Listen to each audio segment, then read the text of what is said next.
kind of a global reach of CIMR. That's a great introduction, because we are a community of scholars. We started in 2008, and one of our guiding principles is what my colleague calls ethical collaboration. So we are interested in everybody, every stage of their life. So we have recent alumni here, current students, PhD students, senior academics, people from outside. We have our Thanos is our assistant director at Westminster, and he's one of our PhD students. So we don't let people go. And Emma will find that out in due course. And we collaborate with Birmingham. We've known Fumi for how many years? But a long time. And we were very fortunate that last year that Fumi laid on a joint event at City Ready. Yeah. And we've subsequently had an event at the Shard with our colleagues at Warwick Business School. And one of our next events is going to be in Milan, obviously, because Matteo will explain why he's here. We had a conversation with Evelyn yesterday about an event being organised with Federica in the autumn. Thanos and I are working with the Regional Studies Association on an early career event. So we have a lot going on. So we have very good colleagues in Vassar. Emma's supervisor is in Vassar. Well, we've had long-standing relationships with the American University in Washington, D.C. And Federica is working very closely with Brett, and we've worked with them for a long time. So we are continuing to expand the family and the relationship, because when we had the PhD events in November, that was very fruitful for a number of people, and that sort of thing is what we're trying to do. We want to have high-level debates like we're going to have today, because we have a senior scholar who's going to talk about his research. But it is what Matthew was describing, this community that we're sharing ideas, getting to know people, and just taking relationships forward, which is what academia should, well, is for me mostly about. So I think that's enough from me, and it's your turn. And you can explain why we're all here. Yeah, thank you very much, Helen. We all are very grateful to Helen. I think we all are connected through Helen, because I always tell, like, I'm extremely grateful to Helen. Like, since I joined Birkbeck as a lecturer, she has guided me throughout the process. Even before Helen, it goes back to the time the CIMR and Big Innovation Center was collaborating. So with this note, I did always say that, so today is about celebrations as well. And the foundation of today's event is Mate, if I may say, because he's a visiting PhD student at CIMR from Milan, University of Milan. And he was the cornerstone of bringing Milan and CIMR together. And also, there's a very exciting news to share. As a PhD student, he has published his first publication at Science and Public Policy, which is a prestigious journal in our field. Shall we all, both online and in person, get together to give him a big round of applause? You could unmute the microphone if you want to join. Okay, so with that, I would like to invite Mate to share his experience of being a visiting PhD scholar. As Helen said, academia is all about collaboration and also the joy of collaboration and thriving through collaboration. Over to you, Mate. Thank you very much. I'm Matteo Capriolo. I'm a PhD student from the University of Milan. Thank you very much for all the words to me. It's a great opportunity to stay here, and I have to thanks to Helen, because she gives me this great opportunity to know the academia in the UK with a lot of brilliant researchers from all over the country, but all over the world. And that's a very great opportunity also for my research, because as Muthu said, I published my first scientific article. I'm very happy and honored of that, but was important also because previously we had an event here in Birkbeck, and I had a very important discussion with a lot of researchers with Thanos, and it helped me to write my article, to improve it. And I'm very glad to stay here, and I'm glad also to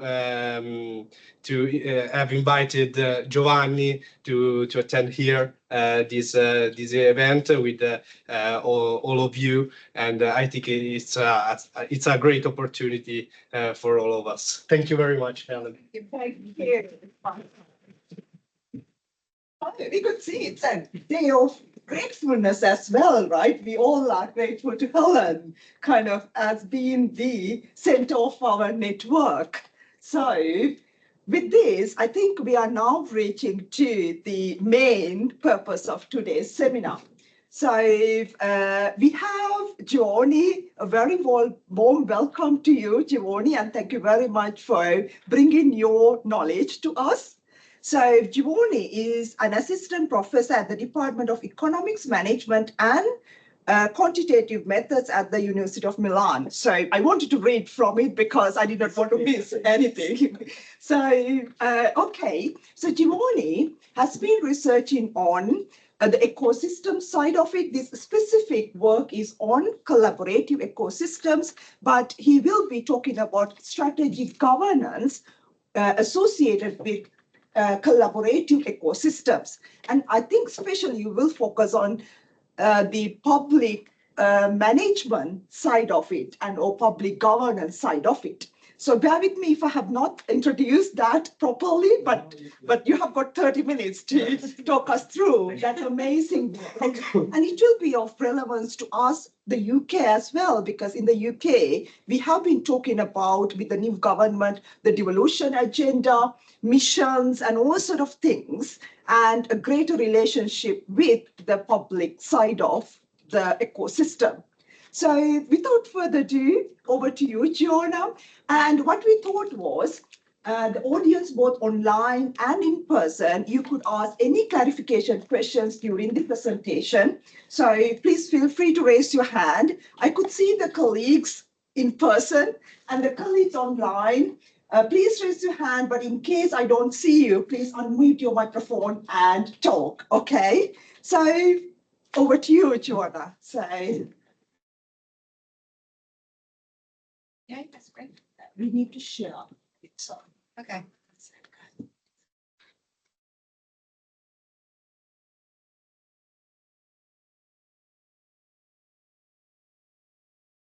Can online audience see the slides? If someone could, please. Yes, we can. Yes, yes. Wonderful, thank you so much. Okay, Johnny, over to you. Thank you.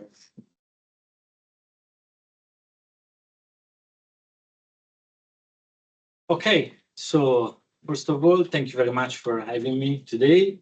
It's a pleasure to be here. And I'm Giovanni Barbato from the University of Milan, and I'm currently assistant professor or junior researcher, tenure researcher, you can call whatever you want, at the University of Milan. I have a background in public management, even though I'm quite multidisciplinary, and I think this background will emerge also in presenting the study.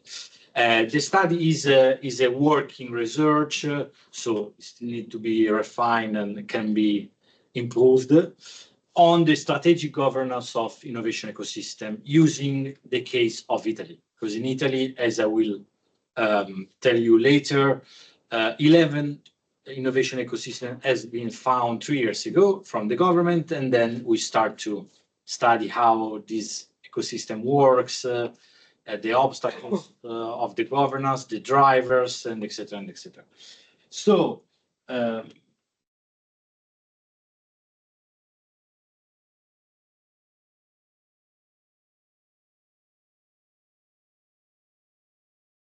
Perfect.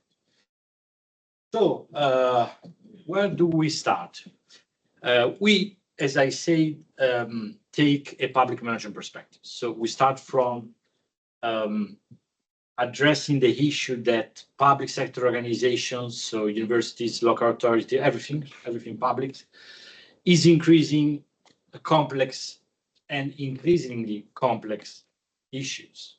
If we think about the sustainable growth, a growth that can be inclusive, the impact of AI, the climate change, everything. So there are issues that are increasingly complex that public sector organizations need to address. But the conventional methods of public service delivery, so the traditional mode through which public sector organizations make their work, is not able or is not is struggling to address these complex challenges. And the literature starts to suggest that why don't we collaborate to address these challenges? So the idea of collaborative innovation is the idea of a process where multiple actors that come from also the private sector, so companies, the non-private sectors, collaborate, engage one another to develop new idea processes that can address these challenges. So the idea of collaborative innovation stems from the idea of facing wicked problems. And the starting literature gaps is that research on public service innovation is not so empirical. So there has been a debate about what does it mean collaborative innovation in conceptual term, but in empirical term there is still few research. So our general aim was to investigate how the strategic governance of collaborative innovation, because collaborative innovation doesn't occur in a vacuum. So there are structures that it needs to be governed. So the governance of collaborative innovation using a specific case and context that is the Italian case. That, and I will explain you later, is significantly different from, I don't know, but maybe your idea of innovation ecosystem. Why focusing on university context to investigate collaborative innovation? Because I think the answer is quite natural. Universities contribute to address this wicked problem in multiple ways. So they provide public goods and services like education and research, applied research. They can contribute to local development and local innovation. They provide human capital. They enhance human capital by training. They can be the promoter of public debate, so they can contribute in a different type of ways. We focus in particular on innovation ecosystem. So innovation ecosystem there is no single definition in my view, but are more or less, and you probably know, structured recurrent collaboration between multiple stakeholders. So in which we can consider university, companies, venture capital societies, non-profit organization, association of citizens, so a variety of stakeholders that collaborate in order to co-design and co-create something new, something innovative. We start from this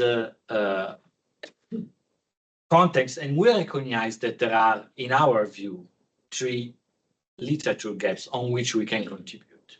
The first one is that, okay, the majority of innovation ecosystems comes from a bottom-up process. So universities start like voluntary to collaborate with companies or vice versa, but in our case, the state has a fundamental role. These innovation ecosystems were accepted because the state wanted to do. So which is the role of the state? Is just a promoter, or is how is facing, is approaching, is coordinating, supervising this ecosystem? Which is the relationship between collaboration and competition?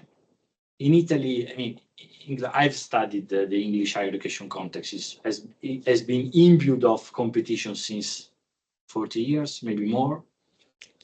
In Italy, we're very late. So we are latecomers in MPA policies, in introducing I would say thanks God, but in introducing competitive mechanism, etc. So we're latecomers. How do organizations that have just approached to competition also facing collaboration? There is a struggling relationship between these two or not? And Italy is a very bureaucratic and legalistic context. So what does it mean? We all know that bureaucratic is somehow related to the formalization, standardization of competition and procedures, but a very legalistic context. We have a Napoleonic administrative tradition. It means that the compliance of our public administrations is, the legitimacy of our public administration is the compliance with the law, what is legally written, not the generation of results. It's significantly different. It's a state of mind. So if you are a good civil servant is someone who respects the law, not achieve a result. So which are our research questions?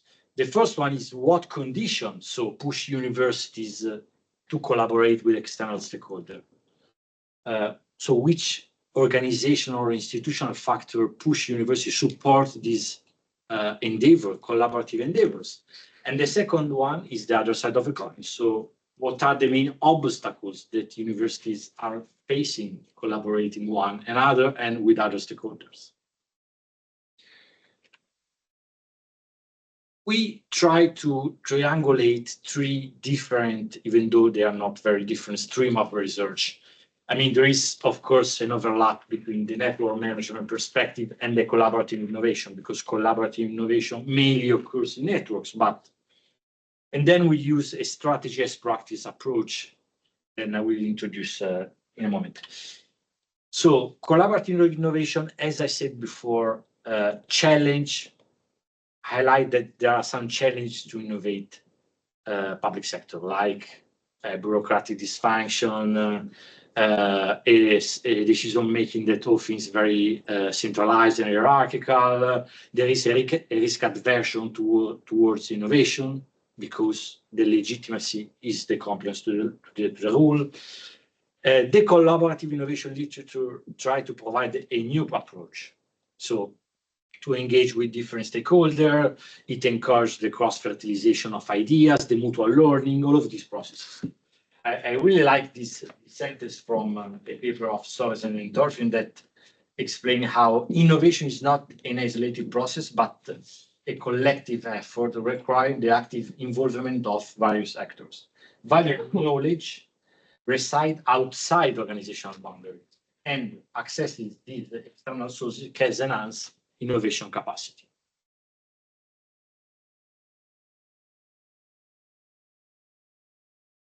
Network manager perspective. It emphasizes the role of networks and in particular, how networks can be managed.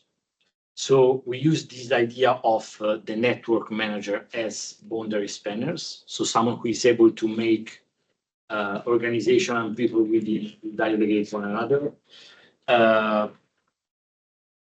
And the network management perspective highlight that context matters. So social, cultural, institutional factor somehow influence the success of networks. So understanding the peculiarity of the context is fundamental. That is why I will say a little bit of the Italian context, because it matters at the end. And then the strategy as practice approach. The focus of this theoretical framework is to shift from strategy is not just making a strategic plan. Strategy occurs when you put what you have put in a strategic plan into practice.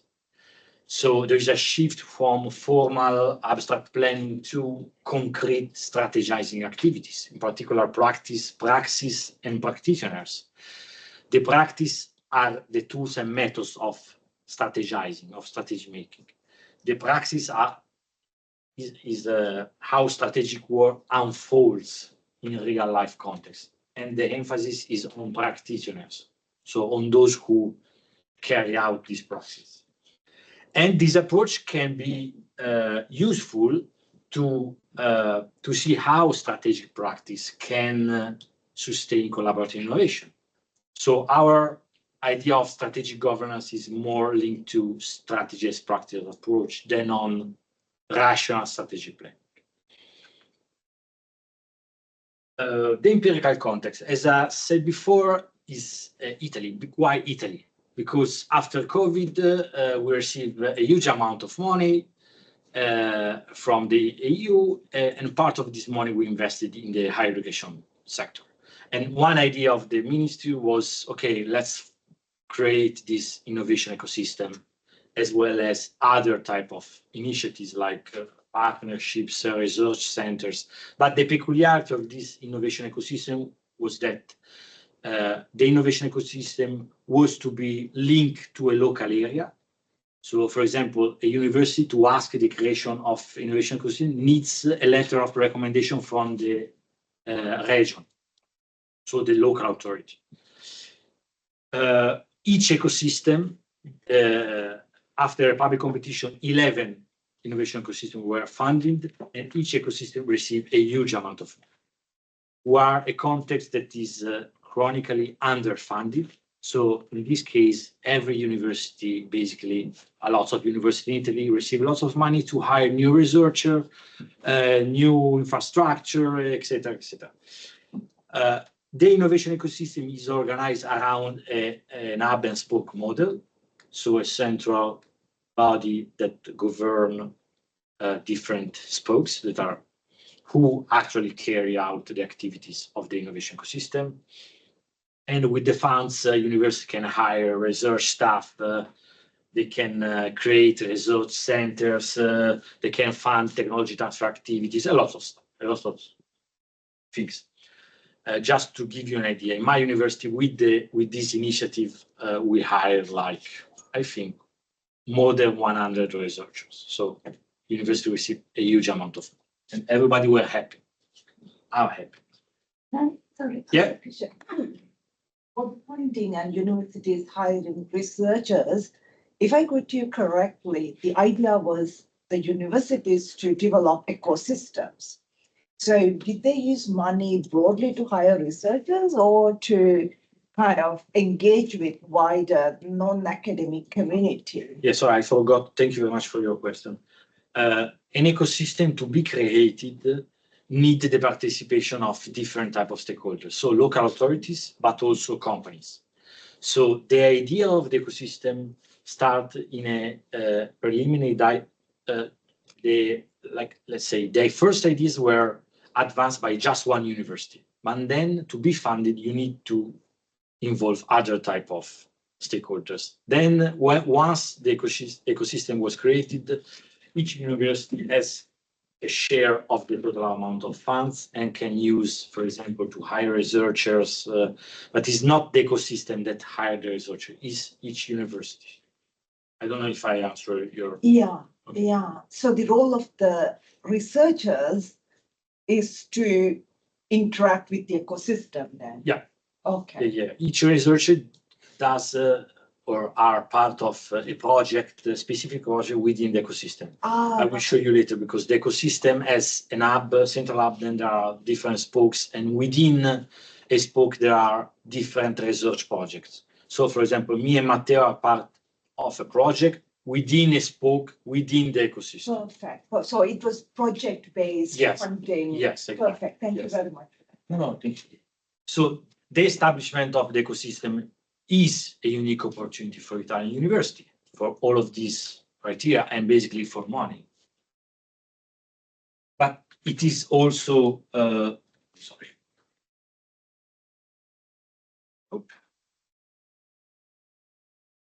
it is also a challenge for Italian university, because maybe some of these points can be extended to other contexts, but for example, there is a very limited attitude for Italian scholars to collaborate with external stakeholders. I know I'm generalizing, but there are also data that support this. So, for example, in a recent research of Perulli and other colleagues, only around 25% of Italian academics have actively engaged in externally commissioned research, and only 5% of Italian firms somehow partnered with the university. So there is not a very strong dialogue.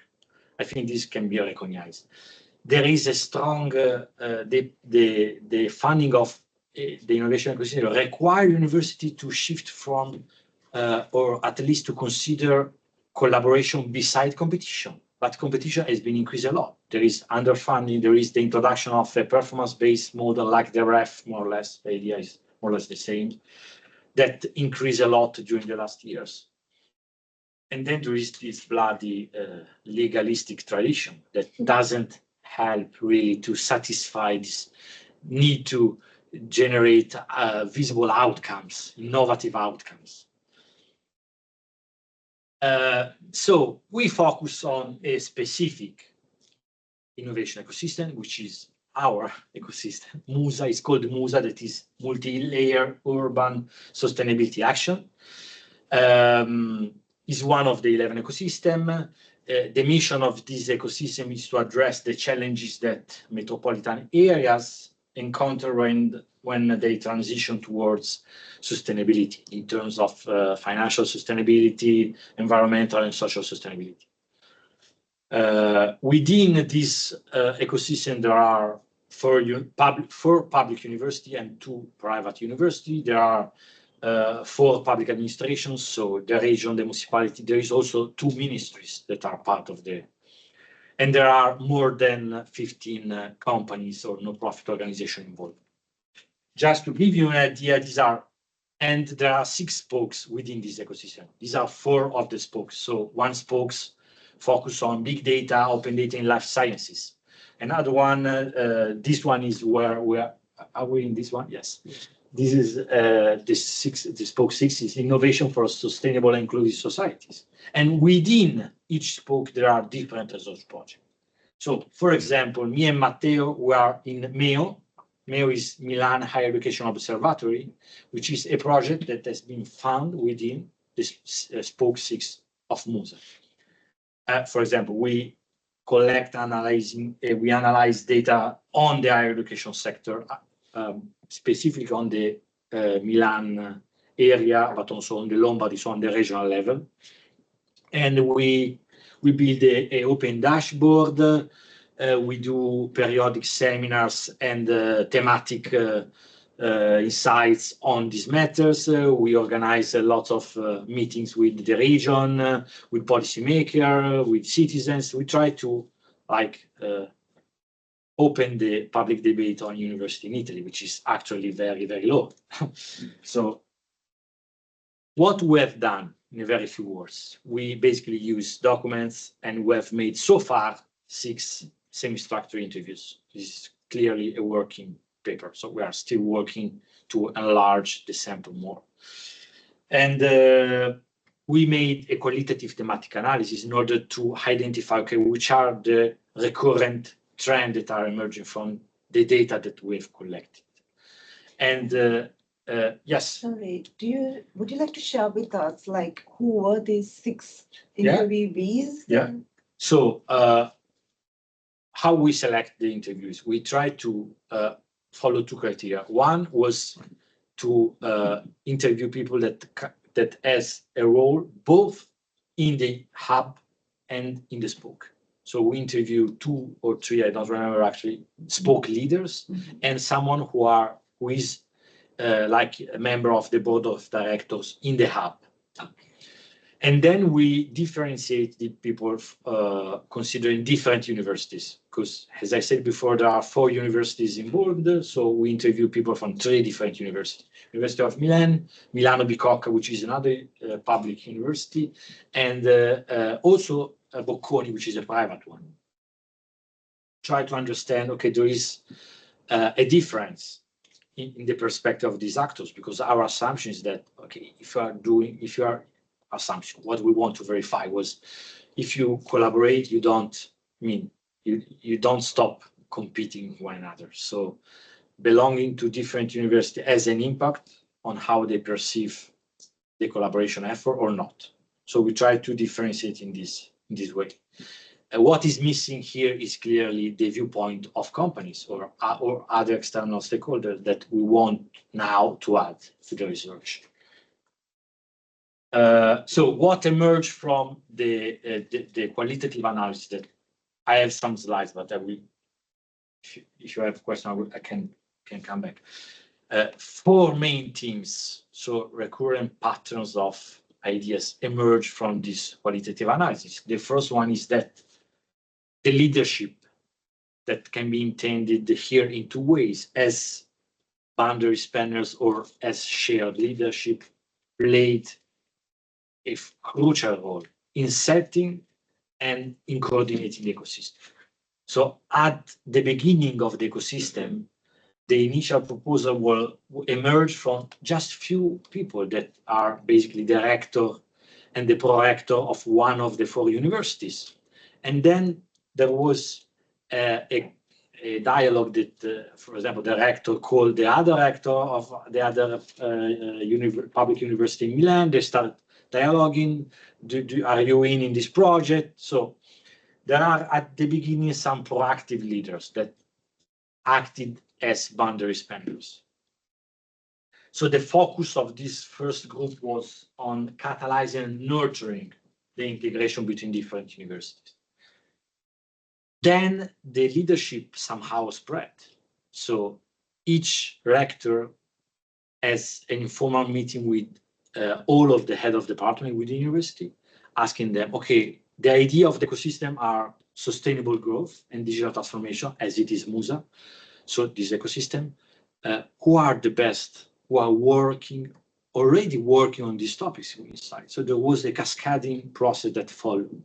And this helped to spread and create a sense of shared leadership. There was also a match between the goals of the ecosystem and the internal strength of the universities.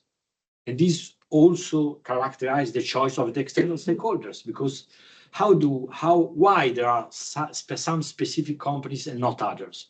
Because mostly the rectors start from the relationship that they already had. So in this case, the first quotation, Milano Bicocca University was one of the first universities in Milan that developed industrial doctorates, so that are co-funded by university and companies. And most of the companies that co-funded the industrial doctorates are part of the MUSA. So nobody has invented something. They start from their capabilities. They just match. And then there was a strong dialogue between the universities and the local authorities, because who started the ecosystem didn't want that something that was already being done was replicated. So avoiding replication. So if the region is already working on something, we can add, but not substitute the region. Second thing, the role, as I said, as a key has been fundamental for establishing the ecosystem. And so they fund it, they provide resources, but also they make the collaboration legitimate, perceived as something legitimate. After 20 years of university needs to compete because there are less money, because et cetera, and et cetera. We all know. And this is not something that we can take it for granted, because in Milan, this is like 15 minutes of walk. There are five public universities and other 3 private. There are so few relationships between these universities. So the fact that they start collaborating is already a result for the ecosystem. And then the Lombardy and the metropolitan areas of Milan are one of the most productive, so full of companies and very also good one. But there, as I said before, there were few relationships between the two.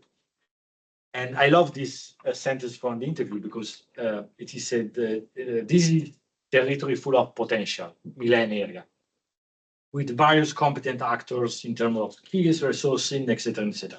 However, it is highly polyarchic, making it very difficult for any authority or organization to recognize the role of the other. or question its autonomy. So one of the most valuable aspects of this state initiative, so the creation of the ecosystem, might be precisely to question some of these boundaries. However, the state has also a role as constrainer, paradoxically, I would say, because the state is one who sets the rules. So this burdensome bureaucratic regulation hamper the obtainment, the creation of short-term outcomes. This is a contradiction of how the state conceived the ecosystem. You need to spend all the money and you need to demonstrate very visible and measurable outcomes. It's difficult. I really like the second one, because one interview told us many funds will remain unused. And this is not due to the lack of willingness to spend them, but rather because one of the operational structure of the Italian public sector, which hasn't seen any exception of these burdensome rules. It takes like 6 or 8 months to hire a researcher. And the ecosystem covered 3 years. It was a bad design. Then this is the thing that I like most, a competitive collaboration. We should, the interviews highlight that collaborating within an ecosystem does not eliminate the need to maximize the individual interests of the universities.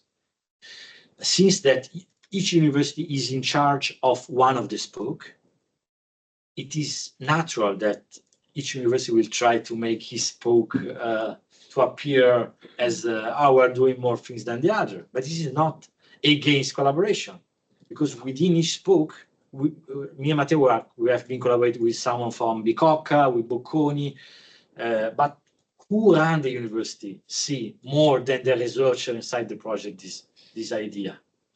I'm pretty sure that the researcher doesn't feel the competition with other universities. Who ran the university? Of course, if there is this competitive collaboration, you need to somehow run it, to manage it. And what we have seen, this is for me is the most valuable contribution from the strategy as practice perspective, is not the development of the strategic plan that makes university to somehow collaborate. It is a lot of very concrete practice. So the fact that the same annual meeting of the ecosystem are held every 6 months at a different university.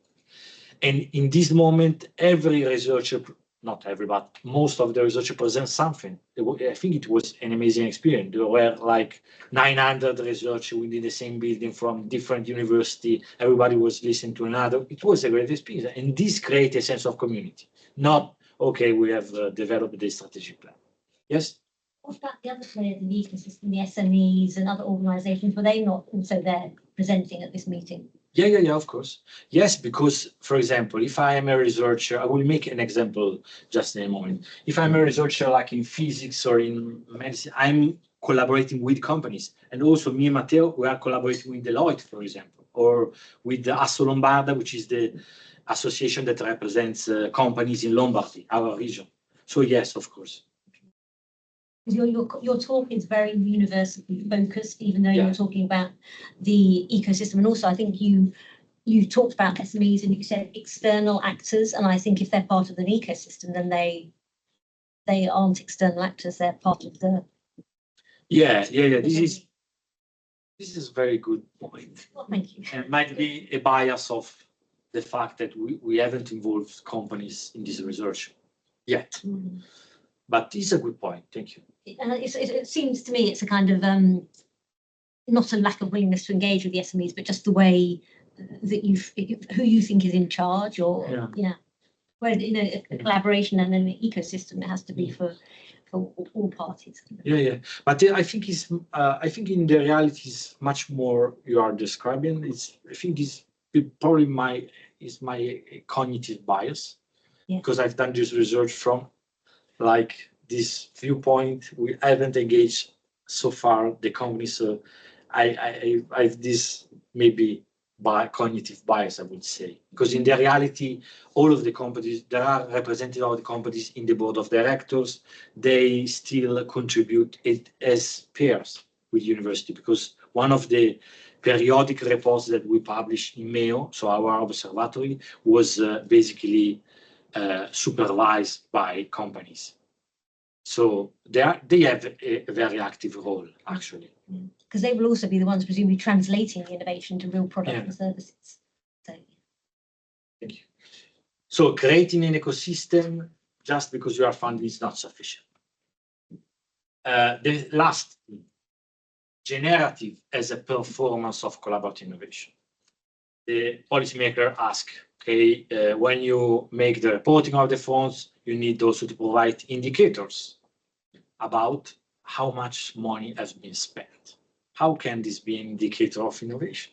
I can spend every money, but I don't generate anything. So I think that the idea of generativity as a platform, a physical platform, a physical structure that's been created and that make people that doesn't connect before is an outcome or at least an output of this innovation ecosystem. For example, I will make a very concrete example. In the last May, a research group, so with members coming from different universities, focusing on geothermal energy, organized a seminar to present the results of their research. These findings were translated into a descriptive and predictive model of the underground of the city of Milan. Some representatives from the municipality and the region attended this seminar. What emerged was that these entities, so both the region and the municipality, have been looking for this model for years. The lack of such model has been causing significant harm to the community, etc. To cut a long story short, an agreement was formed between all of the aforementioned stakeholders to use this new model. And this case exemplifies the added value of the ecosystem. This model was not created because there was the ecosystem. It is the result of the last 10 years of research, but nobody knows from the municipality of Milan and the region that this model was existing.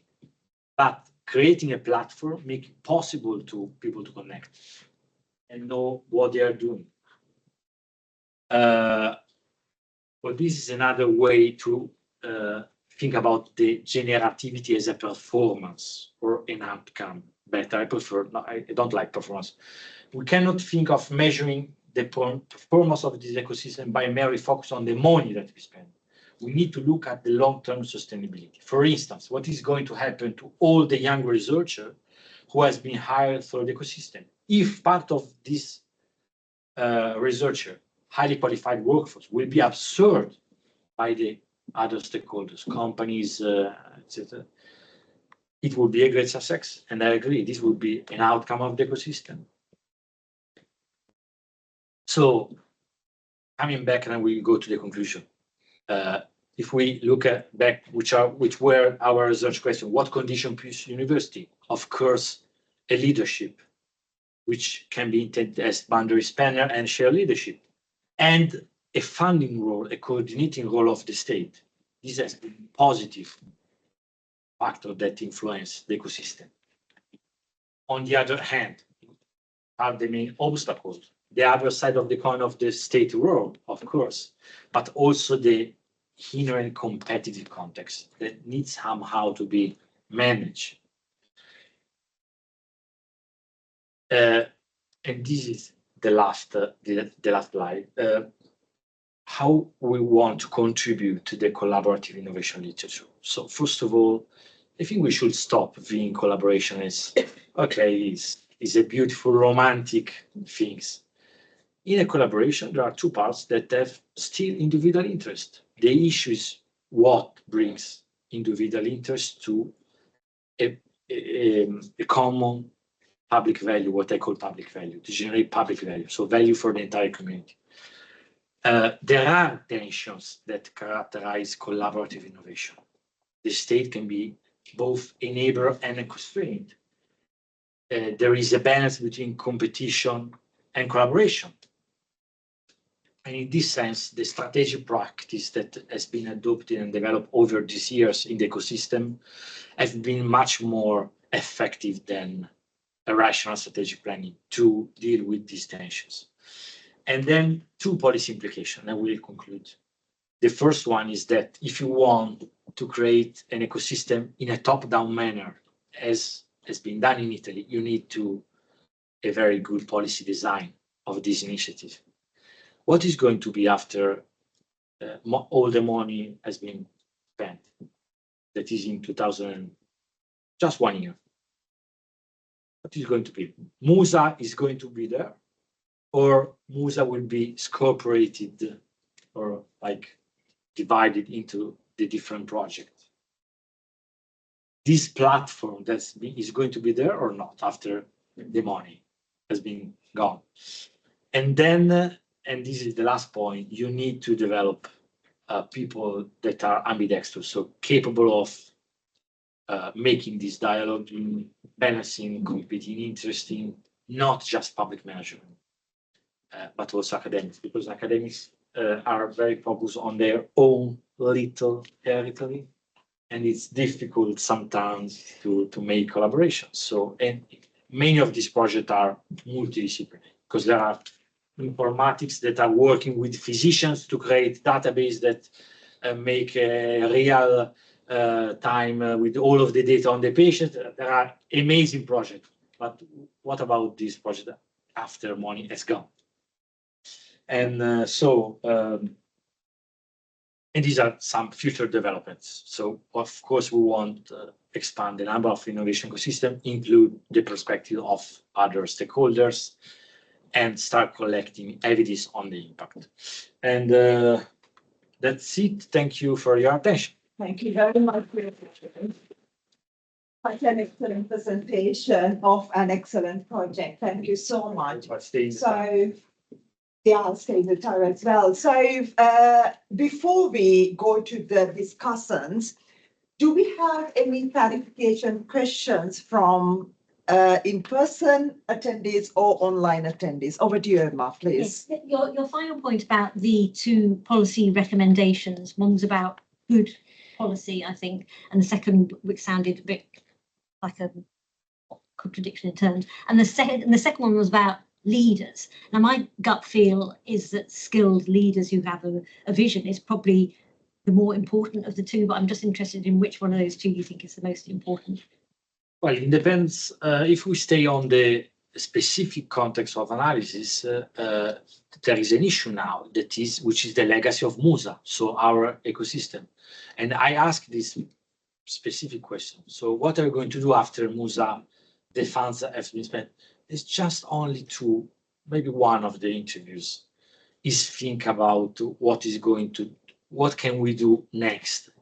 And someone is, but only these interviews is starting looking for other funds, or thanks to the activity he's making, is gaining a possibility to continue after the end of it. So I think if you want to introduce something in a like top-down manner, the policy design have to be consistent. So if university cannot have the possibility to decide how to spend money, because there are very strict rules on how you can spend the money, you have to turn the suppliers that are very bureaucratic. So then you can also think about what I want to obtain by funding this ecosystem. And this is lacking in the policy design. And I think, Sorry. Yes, I have a deal, but I have two online. So Yes, it's not as a quick clarification. Yeah, for the time being, Yeah, that's what you said. Yeah, only clarification. This is a funding driven by European money. Is there any other actor receiving such funding other than universities? What I mean, consultants, ecosystem-specific platforms, people, firms. every partner of the ecosystem, so also companies, receive money.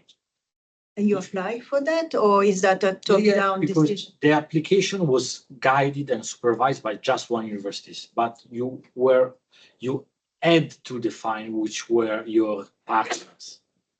Already at the beginning, then there are partners that join the ecosystem later the application, but just in the beginning, already in the beginning, in the presentation of the application to the ministry, there were these private subject companies should be listed. So they receive money.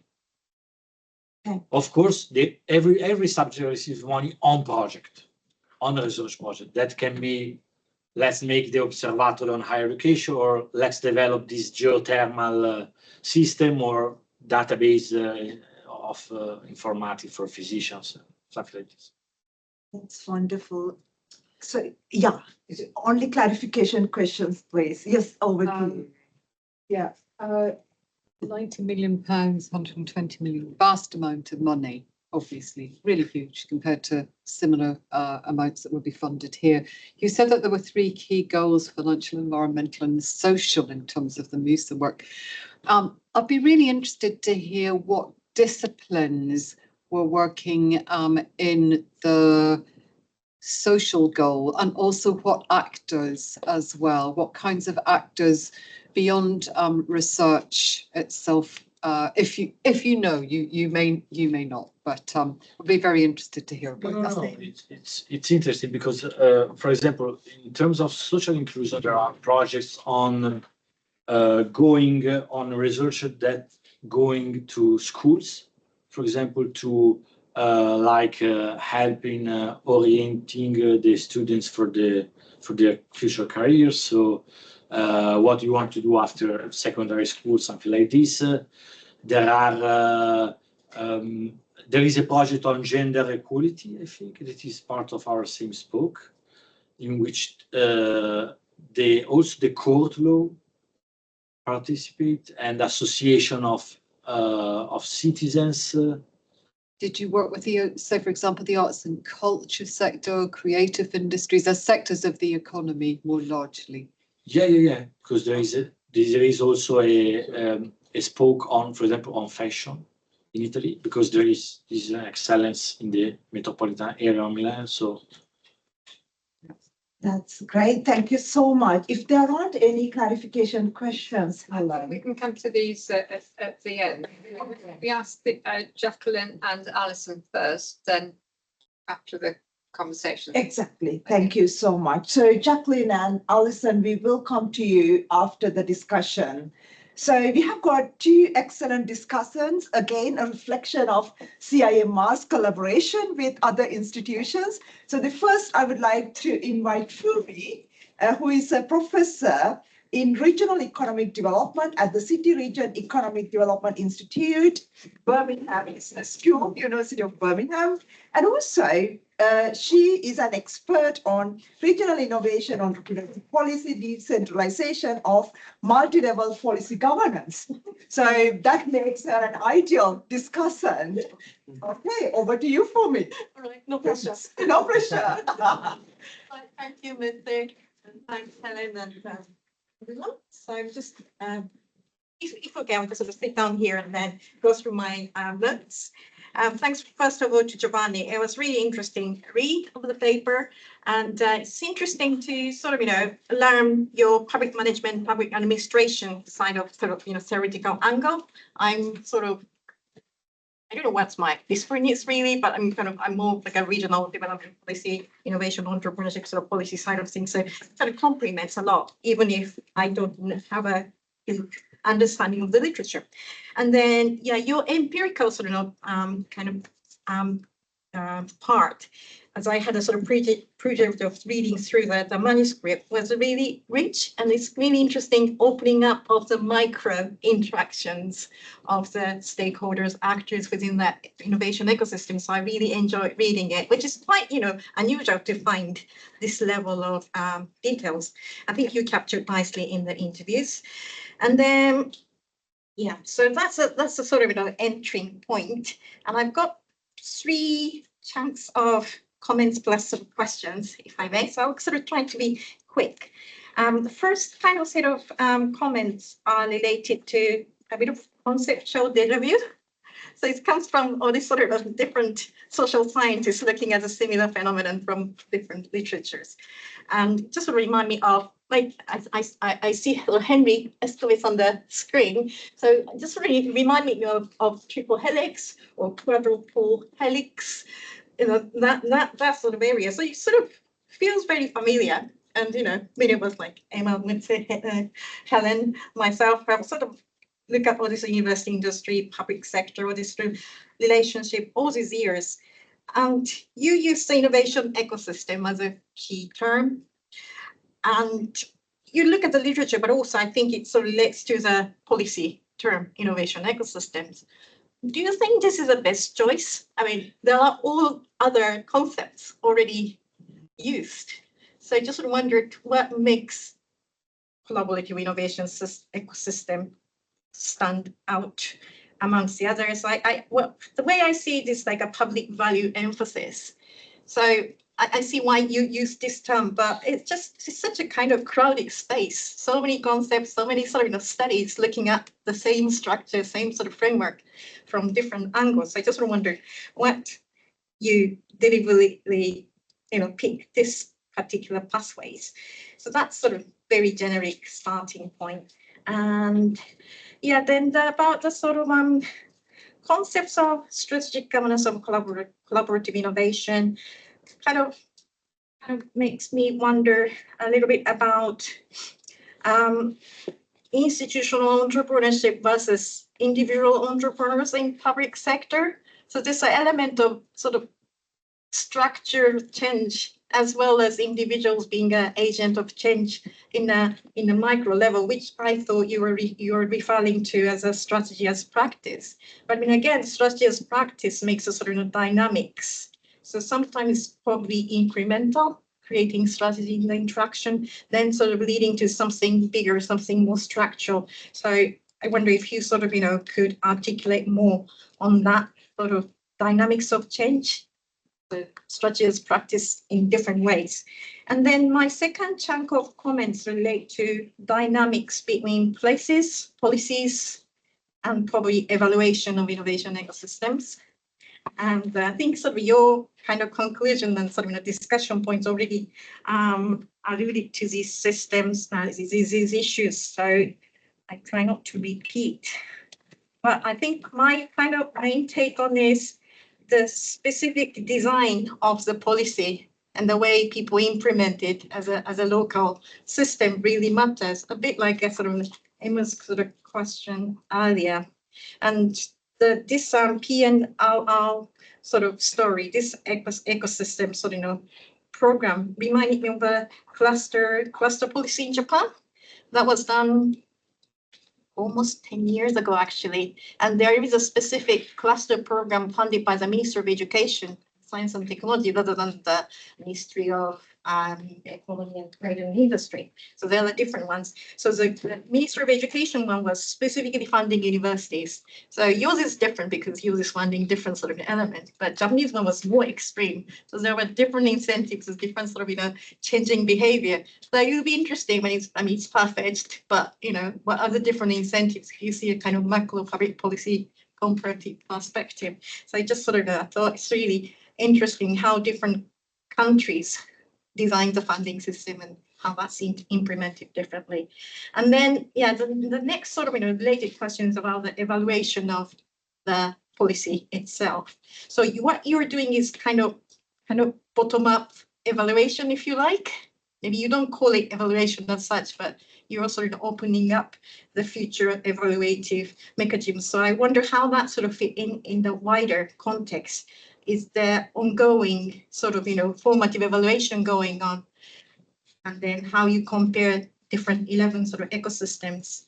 And then again, I think the cluster policy could be an interesting sort of, learning point. There's so much sort of action learning kind of exercise going on, as well as more kind of quantifiable, formalized sort of evaluation. So there's probably something sort of you could look at. And then, the concept of generativity is really nice one, and it kind of also makes me think about the sort of behavioral additionality. So it's kind of broader in a sense, but how that really translates into the different action point, different outcomes in a kind of sort of relational way as well. And then another point is, Milan is one of the most thriving areas in Italy. So what about you mentioned sort of other case studies as a potential sort of future empirical work. What about the sort of, what's the implication of PNRR in different parts of Italy in less developed regions? What sort of, just sort of thinking about sort of UK leveling up discourse, which isn't sort of official term anymore, but it's still there, this sort of, leveling up different sort of, level of regional economic development. So it would be interesting to sort of hear your thoughts. If you haven't done other, case study, it would be interesting to just sort of, get the context. And finally, the final sort of third point is about the universities. So your paper is interesting. The title is kind of the case of university, so that's fine. But then in the main sort of, body of the paper, you talk about public sector as seen in the university. So it just looks like you use university as an embodiment of public sector, which is slightly, I thought, problematic. And I think the nature of university varies so much across different national systems. And I think UK university is kind of quite hybrid. It is public, but also it's privately financed in terms of tuition fees and things. So, yeah, I mean, again, this is beyond your paper, but I think your story is very much talking about universities in collaborative governance, or strategic collaborative governance structure, but it probably doesn't really talk about public sector as such. So if you want to talk about public sector, whatever the local government was, a different incentive mechanism for collaboration, etc. So you could expand a lot. So that's probably a different set of paper, I suppose. So yeah, the kind of different nature of university is an interesting area to explore separately. But having said that, universities act similarly. So when you said universities don't collaborate, just sort of makes me laugh because it sounds exactly like Birmingham or Edinburgh. They do, but not always, and there's lots of challenges. So I think, focus on university is interesting on its own, but just sort of, positioning might be slightly needs a contextualization. And then, another sort of, kind of conceptual question is kind of policy capability of the universities as public sector actor, as a sort of agent, how much autonomy do they have, and then how much university can make a decision in terms of financial resources, etc., beyond this context. Yeah, you say somewhere in like a proactive approach from universities required, but is that really feasible? And I think that sort of links to your kind of issue about the state and bureaucracy and things like that. So so I think, again, I thought it might be interesting to look at different sort of set of public sectors, local government versus university. How much political autonomy do they have? And then public leadership. Sorry, I'll shut up in a minute. So as I'm sort of based in a kind of regional economic development sort of focused institute, some of my colleagues are looking at place-based leadership concept. I don't know whether that's really relevant here, but another sort of angle to leadership. How much is it place-based, and how much the region and the sort of the national leadership interact in terms of design and development? And then finally, I thought I really like that your quote on that sort of municipal government officers meeting university researchers, creating models, and like, oh yes. That kind of knowledge exchange is really the key, isn't it? But it doesn't really show in the data normally. And I think that's one of the sort of UK policy issues, isn't it? All this knowledge exchange, metrics, etc., measurements. And Thomas Willickson knows him. There's lots of work going on in the sort of funding policy area. So just sort of wanted to open up that area. How in your work, in your observatory, are you sort of conscious of making measurement metric and then kind of make a sustainable incentive mechanism, or at least making it visible, if not incentive in a monetary or whatever way?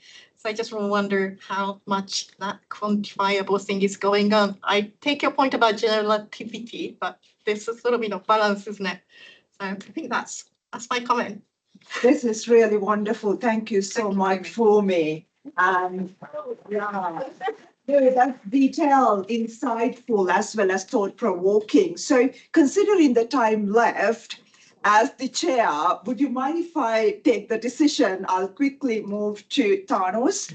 And then, because I think within the limited time we have, it's important that we gather as much insights as possible. So, okay, I would like to now invite Thanos. Thanos is a lecturer in entrepreneurship at University of Westminster and also the Associate Director of CIMR. And also, Thanos research focuses on innovation paradoxes, innovation systems, as well as innovation policy, among other things. Again, such a suitable discussion for today. Over to you, Thanos. Yeah, thank you. Thank you, Helen, for organizing the event. Gabi there for the excellent marketing support, as usual. Muthu for always putting a smile, keeping the time. And Fumi as well, Giovanni, Matteo as well for making this happen. I must say that Fumi, 20 years ago, I read your paper when I was studying here at Birkbeck. So it was University Regional Development. I'm sorry, I'm betraying our ages here. So yeah, it was the first one among planning studies. It was surprising that Fumi, as a teenager, published a paper. She was 5, not even a teenager. So no, I was trying to be a bit harsh on Matteo, but what happens? We had an espresso. He told me that Marx, and actually we both found that Marx is very relevant, and then I'm gonna be nicer to him. So, well, I read the paper very carefully. I took sort of an innovation studies perspective. That's a label that I like to carry, and so my comments reflect that, the theoretical core of the innovation studies. That's my angle here.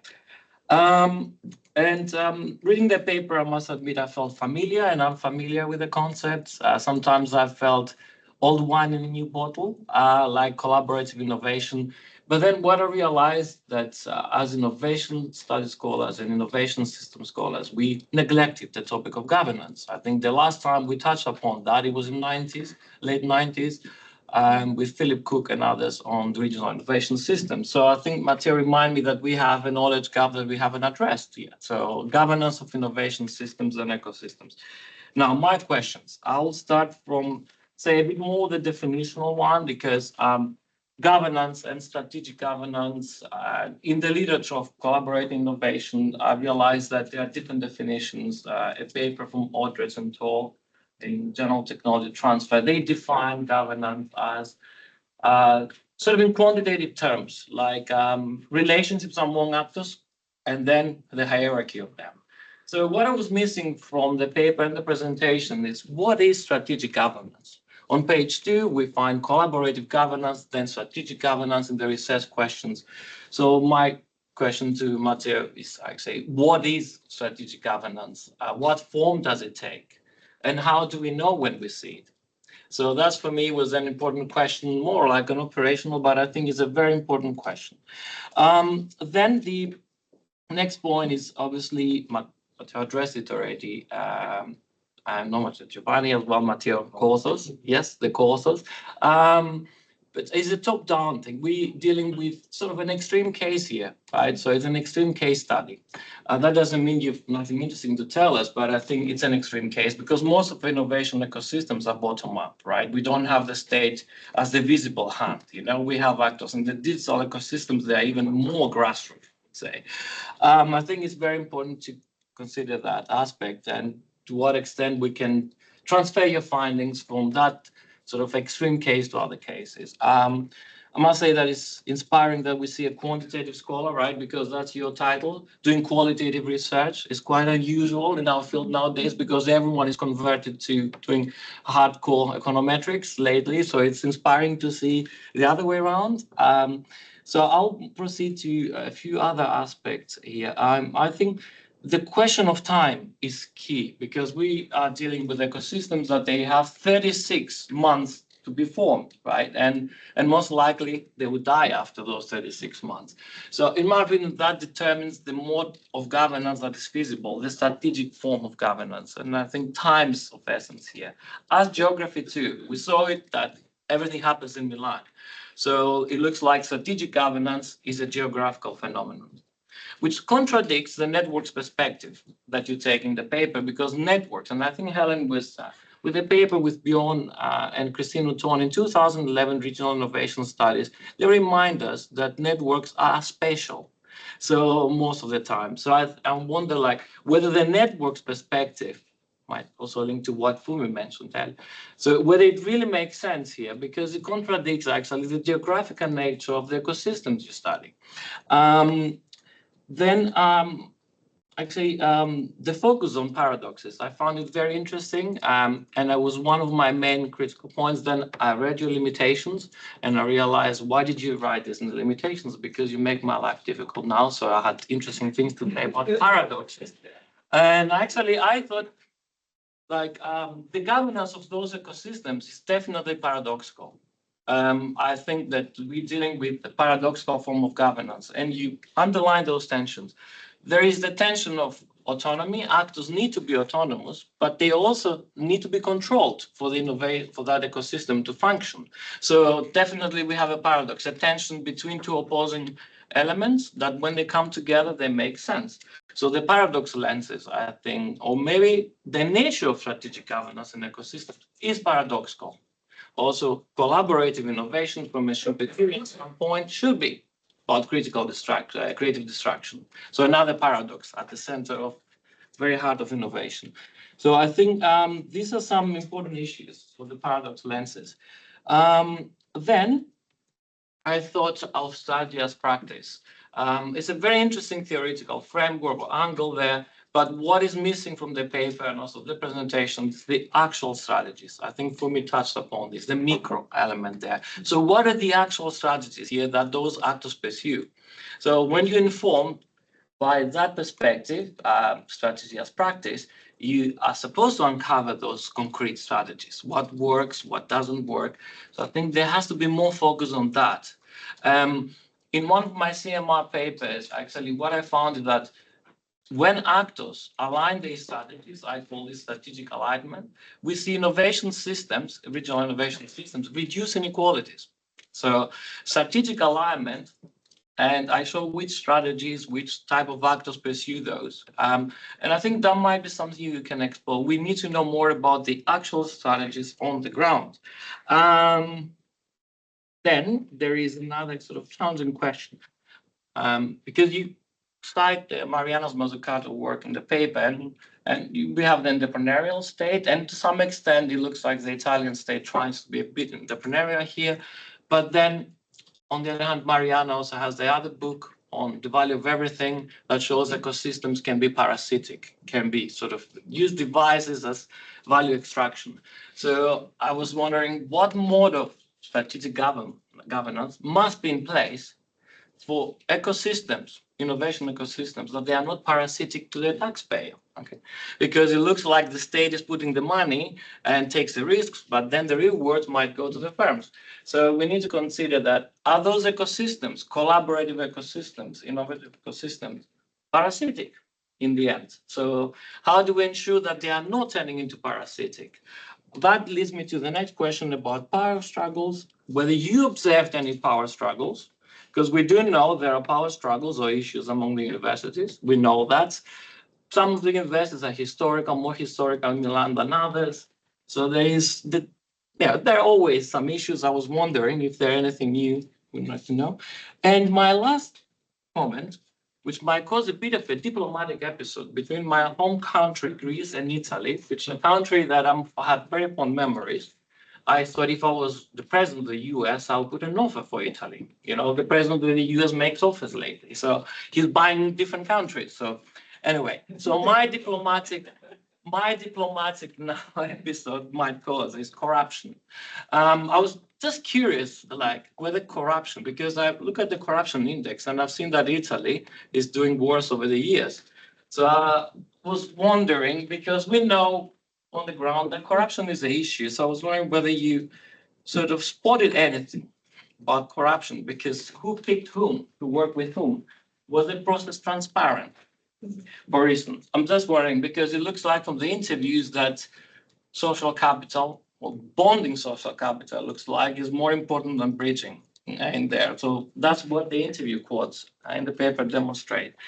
Yep.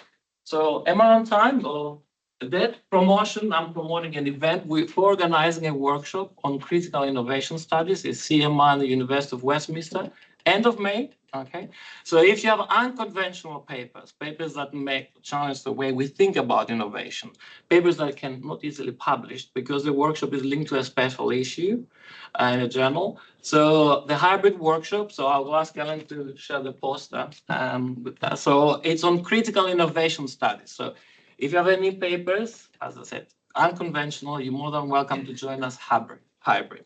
So I'll say that's all. Thank you very Thank much, you. Thanos.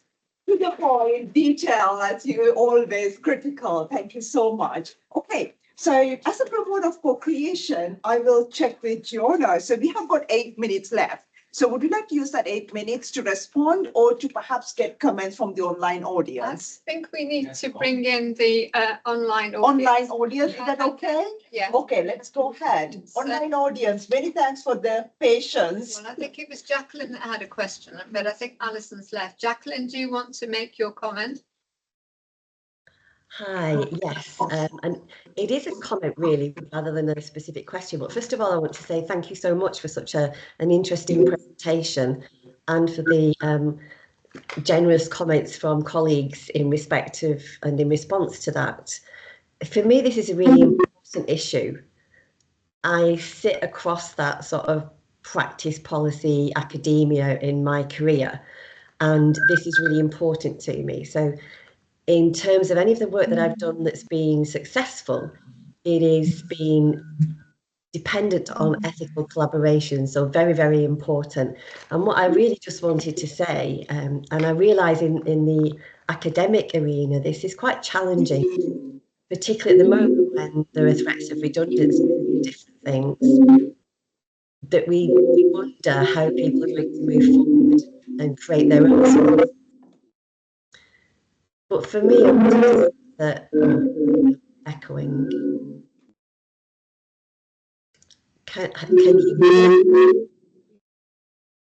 We just hear you. Please carry on. Maybe this. I'll carry on. Okay, all right. So in my career, I've had various experiences of collaboration with the world of academia, and I think probably that gives me a justification of sharing that experience with you. And I've experienced anything that's been from somebody contacting me because they've seen I've done some good practice and we've had conversations and they've gone away and I've never heard from them again. And I've had more pleasant experiences, and I have to say within my work within CIMR Birkbeck, where there has been ethical collaboration from the start. And it's really clear from the start that there's been a genuine desire to work collaboratively for the greater good, so to speak. And I was then thinking about what is it that makes that difference, and what's really important as we try to take this forward and make sure that we're not just operating under a cloak of collaboration, which happens a lot, but we're actually really developing and adhering to ethical collaboration. And for me, that's about when that engagement from the very start is not only acknowledged, but recorded and appropriately cited. So that if we do start to, in this academic process, engage with anybody in terms of collaboration, that from that point, it's a joint thing and it should be jointly funded, reciprocated, and cited. And if it isn't ethical collaboration. When you can achieve that, it's incredible what can come from it. The work that we've seen over the years and also now within Birkbeck has grown so much, and what we're seeing as a direct result of that has only come from that ethical collaboration, the trust that our collaborators have in us to actually move forward in that way. Thank you. Thank you very much, Jacqueline. That's really great. So we have got roughly about 3 minutes, but we can. One quick question Yeah. from Mohammed, and then I think that's it. Yeah. Mohammed, over to you.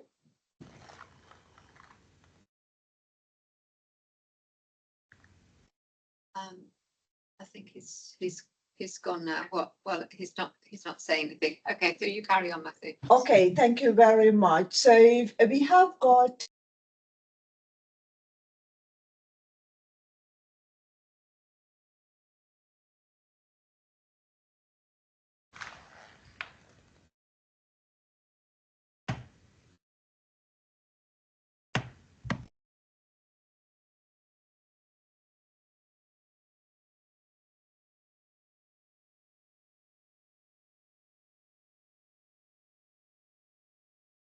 Hello?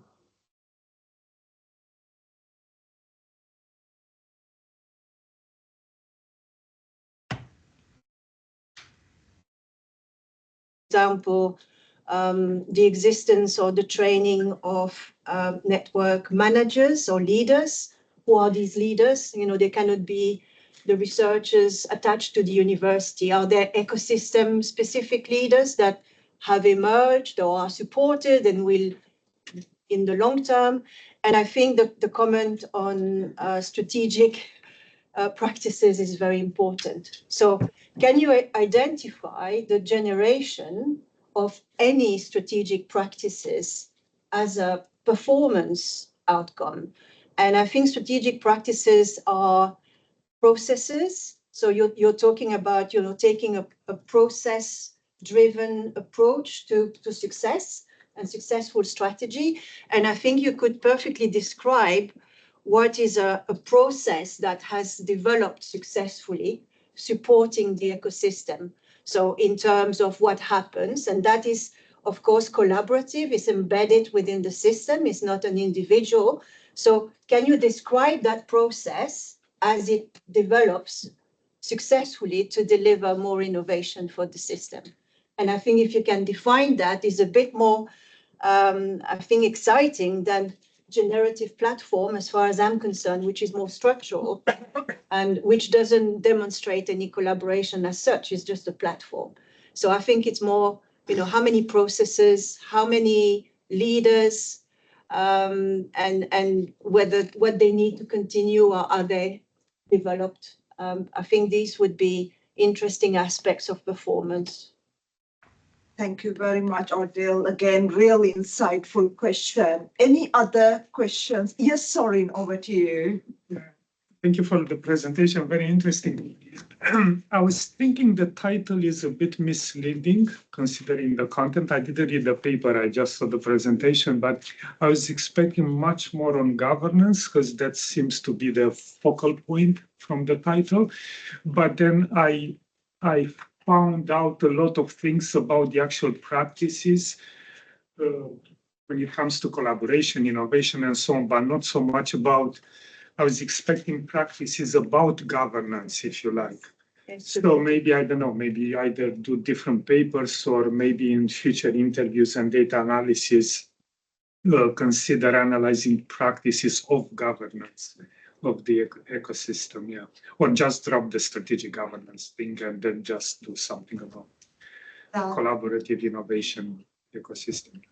This is really great. Thank you very much, Sorin. I think this doesn't stop here. It's 2:30, but still, I presume this doesn't stop here because we could continue collaboration. I'm sure Giovanni would be very happy to receive any emails or even to have a chat. So the beauty of today's conversation is that it's the paper is at the initial the paper hasn't kind of concluded. So you are still at the process of gathering data. So I hope all the comments, questions were extremely useful.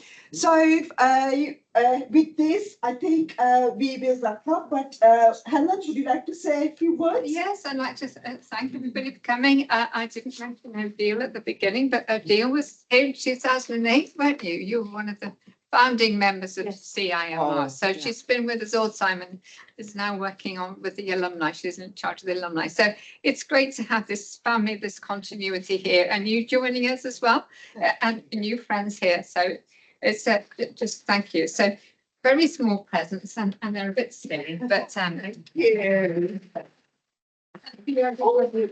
So much, Helen. It's a little green. Oh, thank you. Thank you very much. let's conclude. So today is a day of collaboration, celebration, and the gratitude and gratefulness. So thank you so much, everyone. Let's join for another exciting seminar of CIMR and the collaborators. Yeah. Thank you. And thanks, yes, Gabby, Thanos mentioned Gabby. She's not Exactly. here now, but we will write back it. And thank you, everybody online. Online, That's very great. nice to see everyone. Oh, you were there, Gabby. Gabby, thank you, Gabby. Yes. Thank Thank you, you, everyone. bye-bye. Thanks, bye, Henry. Bye. Bye, Nicola. Nice to see you. Wonderful. Yes, there are biscuits Good there. to Don't see leave you. any biscuits behind. Oh, no, I'm just starving. Have all the biscuits. It's less concerned. Let's have a chat sometime soon. It's shorter. No, it's all very good of you. Because when I read it, I was